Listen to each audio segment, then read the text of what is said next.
ज्ञान नाही विद्या नाही ती घेण्याची गोडी नाही, ज्ञान नाही विद्या नाही ती घेण्याची गोडी नाही, तयाच मानव म्हणावे का, असा खडतर प्रश्न समाजासमोर मांडणारे फुले दाम्पत्य तसेच समस्त महामानव यांच्या प्रतिमेलाच नव्हे तर त्यांच्या कार्यकर्तृत्वाला मी विनम्र अभिवादन करते. आदरणीय मंच, आजच्या कार्यक्रमाचे अध्यक्ष, उद्घाटक, प्रमुख पाहुणे आणि इथे उपस्थित माझे समाज बांधव आणि त्याच्या व्यतिरिक्त इतर जे सर्व आपले समाज घटकातील असलेले सर्व समाज बांधव आणि भगिनींनो, आपल्या सर्वांना माझ्याकडून जय संविधान. जय संविधान. अरे बाबा, झोपले का की भूक लागली? 2 वाजले, 7च सांगितलेलं आहे, अनाऊन्स केलं होतं की 2 वाजले आता ब्रेक भेटेल आणि थोड्या वेळ सांगितलं की नाही ब्रेक नाही आहे. तर भूक लागलेली आहे का? भूक लागायला पाहिजे. कशाची भूक लागायला पाहिजे? कशाची भूक लागायला पाहिजे? हा, आरक्षणाची, आपल्या ध्येयाची ही भूक आपल्याला लागायला पाहिजे. म्हणून जोरदार आपल्या ह्या पूर्ण गुंजलायला पाहिजे आपलं वातावरण. जय संविधान. जय संविधान. जय संविधान. तर या संविधानामुळे वाढायचं, ह्या संविधानामुळेच आपण आमच्यामध्ये बसू शकलेत आणि आम्ही सुद्धा तुमच्यासमोर आपले विचार मांडू शकले. तर ह्या संविधानाच्या समक्ष ठेवून आज आपली ही सभा आयोजित केलेली आहे. इथे मला अपेक्षा होती की तरुण वर्ग असायला पाहिजे, पण कुठेतरी भरपूर संख्या आहे, पण आमचा तरुण वर्ग कुठेतरी इथे कमीच आहे. पण जेही तरुण वर्ग आहे त्यांना एक प्रश्न मला विचारायचा आहे. खरंच त्यांनी डॉक्टर बाबासाहेब आंबेडकरांना वाचलं का? आहेत का इथे काही विद्यार्थी ज्यांनी डॉक्टर बाबासाहेबांना वाचलं आहे? राजर्षी शाहू महाराजांना वाचलं आहे, ज्योतिबा फुलेंना वाचलेलं आहे, APJ अब्दुल कलाम त्यांना माहीत आहेत का कुणी? अच्छा, ठीक आहे, जाऊ द्या. फाल्गुनी फाटकचं गाणं माहित आहे का? हनी सिंगचं गाणं माहित आहे का? अमिताभ बच्चनला ओळखता का? जया भादुरीला ओळखता का? रेखाला ओळखता का? माधुरीला ओळखता का? कॅटरीनाला ओळखता का? ओळखता का? हा प्रश्न मला आजच्या पिढीला आहे की आपण आपलं आदर्श कुणाला मानायचं, आपलं हिरो आपण कुणाला ठेवायचं, आणि तिथेच आमची पिढी चुकत आहे. आम्ही प्रयत्न करत आहोत की समोर समोर वाढण्याचा, पण कुठेतरी आमचेच पाय खेचले जात आहेत. आज आम्ही फेसबुक, इंटरनेट मोठ्या क्षेत्रात पोहोचलेले आहोत, पण कुठे ना कुठे आम्ही मागासलेले आहोतच. तर हे जे अखिल धीवर समाज विकास समिती आहे, हिचा उद्देश लोकांमध्ये द्वेष फैलवणं नाही आहे, एकमेकाशी वादविवाद करणं नाही आहे, तर आपला निश्चित जो ध्येय आहे त्याला साध्य करण्यासाठी लढा ठेवणे आहे. आणि त्याचाच प्रयत्न म्हणून आजची ही सभा घेण्यात आलेली आहे. मागेच तुम्हाला सांगितलं आहे की गोखले समिती आपल्या गोंदिया जिल्ह्यात आणि भंडारा जिल्ह्यात येऊन गेली. जेव्हा ते सर्वेक्षण करण्यात आलं जेव्हा आम्ही प्रत्यक्षात गावातील, आम्ही माहित आहे आम्हाला की आमचे काही बांधव नोकरीवर आहेत, चांगल्या पदावर आहेत, उंच उंच घरामध्ये राहतात, त्यांच्याकडे 4 व्हीलर आहे, सगळ्या सुविधा आहेत. पण याच्या व्यतिरिक्त जर आपण नजर टाकली तर आमचे असे समाज बांधव आहेत की त्यांच्या घरी गेल्यावर समोर बसायला सुद्धा जागा नाही, एवढं सोडा की वॉशरूमला, बाथरूमला जायला सुद्धा सोय नाही, असेही आमचे बांधव आहेत. आणि आज आपण जेव्हा आपल्या समितीचा अहवाल टाकला, सरांनी आताच म्हटलं की नॉन टचेबिलिटीमध्ये बहुतेक त्यांनी म्हटलं असेल की पाणी भरणं व्यवसाय आहे, पण सर पाणी भरणं फक्त ते बाहेर पाणी भरू देतात, मरणात म्हणा लग्नामध्ये पाणी भरणं, पण घरामध्ये त्यांचा प्रवेश नाही. आजही मी एवढी शिक्षित झालेली आहे, पण मलाही त्याचा चटका लागलेला आहे की एका उच्च वर्गाच्या घरात जेव्हा आम्ही गेलो तेव्हा त्यांच्या स्वयंपाकखोलीमध्ये आम्हाला प्रवेश भेटला नाही.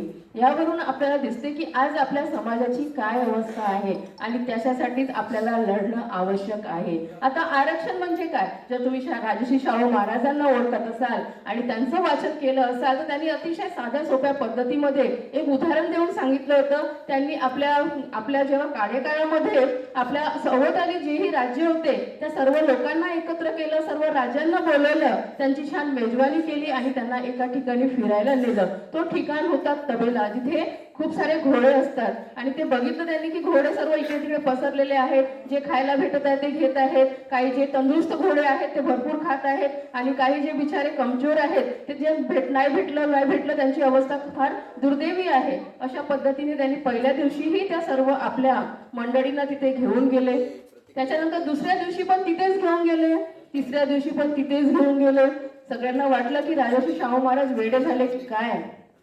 आम्हाला सगळ्या लोकांना बोलवलं, आम्हाला आमची भरपूर चांगली खातिरदारी केली आणि असं कोणत्या ठिकाणामध्ये आम्हाला नेत आहेत. आणि जेव्हा चौथ्या दिवशी गेलं तर त्यांनी काय केलं होतं, जे धष्टपुष्ट घोडे आहेत त्यांना वेगळं केलं होतं, जे कमकुवत घोडे आहेत त्यांना वेगळं केलं होतं आणि त्यांना समान खाऊ घाललं होतं. आणि हीच गोष्ट जेव्हा त्यांनी सगळ्या लोकांना दाखवलं, सांगितलं की बघा हे धष्टपुष्ट लोक आहेत, धष्टपुष्ट जे घोडे आहेत, तसेच आपल्या समाजामध्ये धष्टपुष्ट राहणारे काही समाजातील जाती आहेत आणि तशाच काही कमकुवत जाती आहेत. त्याकरता आपल्या समाजामध्ये आरक्षणाची गरज आहे आणि त्यांनी आरक्षणाचा पुढाकार घेतला. शिक्षणामध्ये म्हणा किंवा वेगवेगळ्या क्षेत्रामध्ये आपल्या सर्व लोकांसाठी त्यांनी आरक्षणाच्या सुविधा निर्माण केल्या आणि यासाठीच आरक्षण फार महत्वाचं आहे. आता राहिलं, कारण की आम्ही जेव्हा विद्यार्थ्यांना सांगतो, आपल्या समाजातले विद्यार्थी त्यांना, तसं तर आम्ही सगळ्या विद्यार्थ्यांच्या मनात असतो, पण जेव्हा आमच्या समाजातले विद्यार्थी असतात त्यांना आम्हाला समजावून द्यावा लागतो की एनटी कॅटेगरी, ते आम्हाला प्रश्न विचारतात, मॅडम कुठेतरी आम्ही एनटी मध्ये येतो, कुठे आम्हाला तुम्ही म्हणत आहात की आपल्याला एससी मध्ये जायचं आहे, काही ठिकाणी आम्हाला ओबीसी मध्ये टाकलेलं आहे, नेमकं आम्ही कुठे जायचं. काही जण आम्हाला म्हणतात की आम्ही काही ठिकाणी एसटी मध्ये सुद्धा होतो. अशा प्रकारचा भ्रम सुद्धा कुठेतरी पसरवण्यात आलेला आहे की नाही आपल्याला एसटीचं आरक्षण नको, आपल्याला एसटीचं आरक्षण चालेल. कारण की आमच्या समाजामध्ये आताही लोकांच्या मनामध्ये आहे की एससी कॅटेगरी म्हटलं म्हणजे पर्टिक्युलर महार समाजाला, आणि त्यांच्या दृष्टिकोनातून आजही महार समाजाला वेगळ्या दृष्टिकोनातून पाहिलं जाते. पण जर तुम्ही तुलना केला तर आमच्यापेक्षा जास्त बुद्धिमान म्हणा, आर्थिकदृष्ट्या म्हणा किंवा कोणत्याही क्षेत्रामध्ये ते आपल्यापेक्षा जास्त बलवान आणि जास्त हुशार आणि सबळ वाढलेले आहेत. आज समाजामध्ये जर बघितलं तर ब्राह्मण आणि महार हाच असा दोन समाज आहेत की जे समोर वाढलेले आहेत आणि बाकी आपला समाज कुठेतरी दबत चाललेला आहे. आणि याच्या मागचं कारण म्हणजे शिक्षण नव्हे, हे आमच्या डोक्यात असलेली एक प्रकारची भ्रमती आहे आणि त्याच्यामुळेच आपण अशा पद्धतीने मागे राहत आहोत. तर अशा प्रकारचं जर जेव्हापर्यंत तुम्ही आपल्या डोक्यातून काढणार नाही की आपल्याला शेड्यूल कास्टमध्ये जायचं नाहीये, कारण की तुम्हाला सांगते मी आज ज्युनियर कॉलेजमध्ये आहे, ज्युनियर कॉलेजमध्ये जेव्हा मी स्कॉलरशिपचा कॅटेगरीमध्ये पाहते, ओबीसी आणि एनटी यांना सारखी स्कॉलरशिप भेटते आणि जे एससी आणि एसटी कॅटेगरी आहेत यांना त्याच्यापेक्षा 3 पट जास्त स्कॉलरशिप भेटते. यावरून तुम्ही विचार करा की आपल्याला आजही आपला समाज एवढा शिक्षित नाही आहे, एवढा नोकरीवर नाही आहे, त्याला एवढी कमकुवत स्कॉलरशिप भेटते तर तो शिकेल काय. आज आम्ही खूप लढा घेऊन ओबीसी समाजाचे आणि एनटी समाजाचे वसतिगृह काढलेले आहेत. तिथे भंडाऱ्यामध्ये सुद्धा आहे आणि गोंदियामध्ये सुद्धा आहे.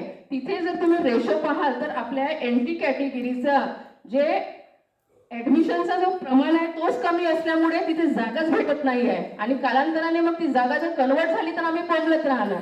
तर अशा पद्धतीने आपल्याला काय करायचं आहे, आपल्या आरक्षणासाठी आपल्याला लढत राहायचं आहे आणि जे आपलं शेड्यूल कास्टसाठी जे आरक्षण आहे त्यासाठी लढा देण्यासाठी आपल्याला सुसज्ज राहायचं आहे आणि त्याचाच एक मार्ग म्हणजे अखिल धीवर समाज विकास समिती. सरांनी आताच सांगितलं की त्यांना समोर लढण्यासाठी कशा पद्धतीने समोर जावं लागलं. केंद्र शासनापासून न्यायालयापर्यंत आणि आता राष्ट्रपतीपर्यंत त्यांच्या जे डॉक्युमेंट्स आहेत ते मांडलेलं आहे. सर आपल्याला भरपूर शुभेच्छा, आपल्याला नक्कीच यश लाभो. तर आपल्याला सुद्धा असंच प्रयत्न करायचे आहे. त्यांनी आपला अनुभव सांगितलेला आहे की 36 वर्षामध्ये ते किती झुललेले आहेत.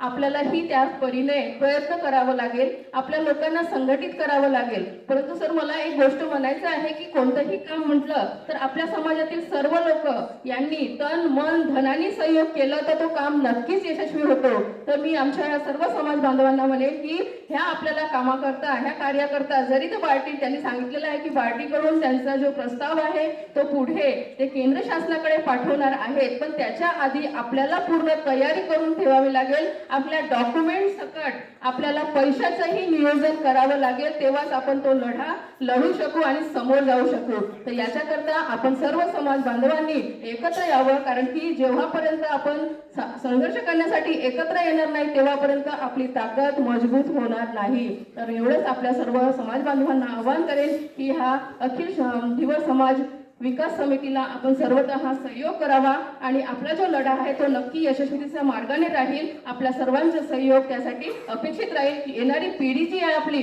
ती आपल्याला दोष देणार नाही की तुम्ही काही प्रयत्न केला नाही, कारण की आपल्या जे पूर्वज होते त्यांनी प्रयत्न केलं नाही, त्यामुळेच आपल्याकडून हा आरक्षण हिसकावला गेलेला आहे आणि हा आपला अधिकार आहे, हक्क आहे, तो आपल्याला पूर्णवत मिळवायचा आहे. एवढंच मी बोलणार. आपण सर्वांनी मला ऐकून घेतले, माझे विचार आपण ऐकलेत. त्याच्याबद्दल मी आपलं सर्वांचं आभार व्यक्त करते आणि माझ्या शब्दांना मी इथेच विराम देते. धन्यवाद. धन्यवाद दिशाताई. आत्ताच विरामताई यांनी आपल्याला ही आरक्षणाची जी चळवळ आहे किंवा लढाई आहे ती कशी तेवढ ठेवायची आहे, तिला पुढे न्यायचं आहे, त्यासाठी काय काय करता येईल इत्यादी पद्धतीची माहिती त्यांनी सांगितलेली आहे. यानंतर या कार्यक्रमाला उपस्थित जसवंताबाई मेश्राम भंडारा या उपस्थित आहेत आणि ते आपलं मनोगत या ठिकाणी व्यक्त करणार आहेत की सर्वेच्या दरम्यान त्यांनी कशा पद्धतीची माहिती सांगितली आणि काय काय अनुभव आले ते माननीय जसवंताबाई मेश्राम भंडारा यांना विनंती करतो की त्यांनी आपलं मनोगत या ठिकाणी व्यक्त करावं.